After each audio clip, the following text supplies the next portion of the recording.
दो टाइप की जो है वो सरोगेसी होती है। एक है ट्रेडिशनल जो थोड़ी कॉम्प्लिकेटेड हो जाती है। क्यों होती है ना, सरोगेसी के बारे में आज ये वीडियो में हम डिटेल में समझने वाले हैं। दो टॉपिक्स पे फोकस होगा, सरोगेसी है क्या एंड कितने टाइप्स की होती है। ये दो टॉपिक को प्रॉपरली कवर करने की कोशिश मैं ये वीडियो में करूंगा। कोई अगर आपको डाउट है तो कमेंट सेक्शन में आप पूछ सकते हो। जब दोस्तों कोई पेरेंट नेचुरली कंसीव नहीं कर पाते हैं, नेचुरली कंसीव नहीं कर पाने के पीछे काफ़ी सारे रीजंस होते हैं, कुछ कॉम्प्लेक्सिटी होती है या फिर कोई डिसेबिलिटी होती है, तब जाके ये सरोगेसी का ऑप्शन जो है वो इनेबल होता है। सरल भाषा में अगर हम बात करें तो आप बच्चा पैदा नहीं कर पा रहे हो नेचुरली, क्यों कोई प्रॉब्लम होने की वजह से, तो आप किसी और की हेल्प लेना चाहते हो कि वो आपके बेबी को जन्म दे। ठीक है, अब यहाँ पे दो टाइप की जो है वो सरोगेसी होती है। एक है ट्रेडिशनल जो थोड़ी कॉम्प्लिकेटेड हो जाती है। क्यों होती है ना, वो थोड़ी देर में हम समझेंगे। एंड सेकंड जो है वो है जियोस्टेशनल सरोगेसी जो लीगली बहुत सेफ है एंड अच्छे से वो हो सकती है। सबसे पहले ट्रेडिशनल की बात करते हैं।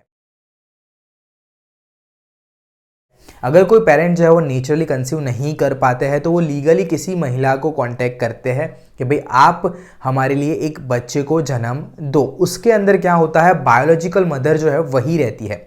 जैसे कि मान लीजिए कोई लेडी है यहाँ पे, जैसे कि आप देख पा रहे हो, ये बच्चे की बायोलॉजिकल मदर है। अब फादर जो होगा जिसे बच्चा चाहिए, वो फादर का स्पर्म जो है वो इंसर्ट किया जाएगा ये बायोलॉजिकल मदर के अंदर। अगर वो भी नहीं हो पा रहा है तो किसी डोनर का स्पर्म लिया जाएगा और ये महिला के अंदर इंसर्ट किया जाएगा और फिर ये जो महिला आप देख रहे हो वो एक बच्चे को जन्म देगी। लेकिन ये प्रोसेस जो है ना वो लीगली थोड़े कॉम्प्लिकेटेड इसलिए हो जाती है क्योंकि ये जो मदर है वो बायोलॉजिकल मदर है बच्चे की, क्योंकि एग जो है जो एग होगा वो यही मदर का होगा। तो ये थोड़ा कॉम्प्लिकेटेड जो है वो हो जाता है।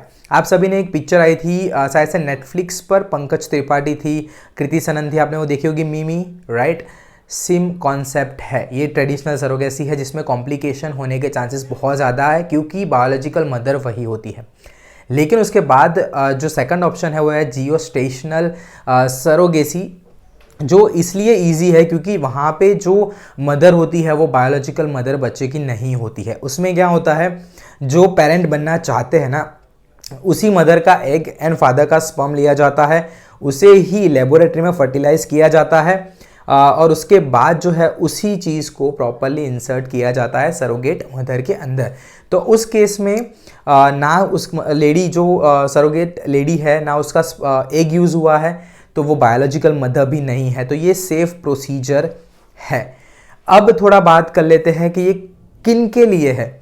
यहाँ पे काफ़ी ज़्यादा रूल्स एंड रेस्ट्रिक्शंस जो है हर एक कंट्री में होती है, लेकिन अगर आप नेचुरली नहीं कंसीव कर पाते हो तो आपको ये रास्ते ओपन करने पड़ते हैं। इसके लॉज जो है वो यूनाइटेड स्टेट्स में काफ़ी ज़्यादा क्लियर है जिससे आप कर पाओगे। काफ़ी ज़्यादा एजेंसीज़ है, आप उसके कॉन्टैक्ट में आ सकते हो। लेकिन वहीं अगेन कुछ रेस्ट्रिक्शंस होते ज़रूर से है कि भाई आप नेचुरली अगर नहीं कर पा रहे हो then you can choose this option. India में भी ये लीगल है लेकिन हर एक स्टेट के जो है वो डिफरेंट रूल्स लागू किए गए हैं। आशा रखता हूँ ये छोटा सा वीडियो आप सभी को पसंद आया होगा। आया है यहाँ तक वीडियो को देखा है तो एक लाइक का बटन कर दो, शेयर कर दो और चैनल को कर दो सब्सक्राइब ताकि आप कोई भी अपडेट मिस ना करो। अगले वीडियो से मुलाकात होगी, तब तक के लिए जय हिंद, वंदे मातरम।